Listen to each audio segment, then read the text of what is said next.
ಎಲ್ಲರಿಗೂ ನಮಸ್ಕಾರ. ಭಾಗ್ಯಲಕ್ಷ್ಮಿ ಇವತ್ತಿನ ಸಂಚಿಕೆಯಲ್ಲಿ ಏನಾಗುತ್ತೆ ತಿಳಿದುಕೊಳ್ಳೋಣ ಬನ್ನಿ. ಕುಸುಮ ಬಂದ ತಕ್ಷಣ ಅವಳನ್ನು ಗೇಟಿನಿಂದ ಒಳಗಡೆ ಬಿಡುವುದಿಲ್ಲ. ಅಷ್ಟೊತ್ತಿಗೆ ಪೂಜನೂ ಅಲ್ಲಿಗೆ ಬರುತ್ತಾಳೆ. ಅತ್ತೆ ನೀವೇನಿಲ್ಲಿ ಅಂತ ಹೇಳಿದ್ದಕ್ಕೆ ಪೂಜಾ ಒಳ್ಳೆ ಟೈಮಿಗೆ ಬಂದೆ ನೋಡು, ಇವರು ನನ್ನ ಬಿಡ್ತಾ ಇಲ್ಲ, ಇಲ್ಲಿ ಮದುವೆ ಆಗ್ತಾ ಇರೋದು ಬೇರೆ ಯಾರೂ ಅಲ್ಲ ನನ್ನ ಮಗಂದೆ ಅಂತ ಕೇಳಿದ್ದಕ್ಕೆ ಪೂಜಾ ಹೌದು ಅತ್ತೆ, ನನಗೆ ಮುಂಚೆನೇ ಗೊತ್ತು, ಹಾಗಾಗಿ ನಾನು ಇದನ್ನು ತಡೆಯುವುದಕ್ಕೆ ಪ್ರಯತ್ನ ಪಡ್ತಾ ಇದ್ದಿದ್ದು.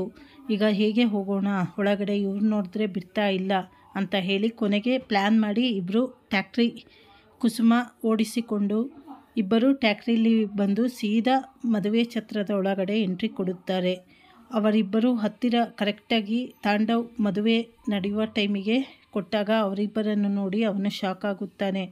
ಅಮ್ಮ ನೀವು ಇಲ್ಲಿ ಅಂತ ಹೇಳಿದ ತಕ್ಷಣ ಶ್ರೇಷ್ಠವಂತೂ ಅಯ್ಯೋ ಇವರು ಬೇರೆ ಬಂದ್ಬಿಟ್ರೆ ಇನ್ನು ನನ್ನ ಮದುವೆ ಆದ ಹಾಗೆ, ತಾಂಡವ್ ಬೇಗ ನನಗೆ ತಾಳಿ ಕಟ್ಟು ಅಂತ ಹೇಳಿ ಅವಸರ ಮಾಡುತ್ತಾ ಇರುತ್ತಾಳೆ. ಅವರನ್ನು ನೋಡಿ ತಾಂಡವ್ ಅಲ್ಲೇ ಶಾಕ್ ಆಗಿ ಎದ್ದು ನಿಲ್ಲುತ್ತಾನೆ. ಕುಸುಮ ಅವನ ಹತ್ತಿರ ಹೋಗಿ ಅವನ ಕೆನ್ನೆಗೆ ಸರಿಯಾಗಿ ಹೊಡೆದು, ಏನೋ ನನಗೆ ಮೋಸ ಮಾಡುತ್ತೀಯಾ?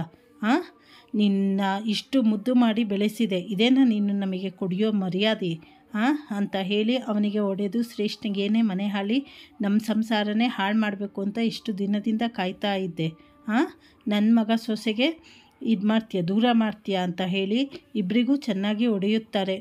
ಆಗ ಯಶೋಧ ಅವರು ಏನು ನೀವು ಹೇಳ್ತಾ ಇದ್ದೀರಾ, ಯಾಕೆ ಈ ರೀತಿ ಮಾಡ್ತಾಯಿದ್ದೀರಾ?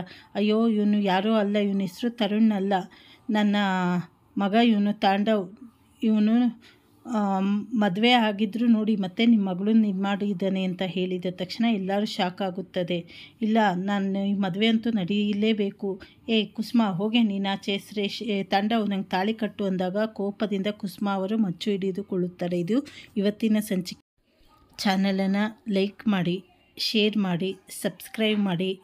ಎಲ್ಲರ ಪ್ರೋತ್ಸಾಹ ಸದಾ ಇರಲಿ. ಧನ್ಯವಾದಗಳು.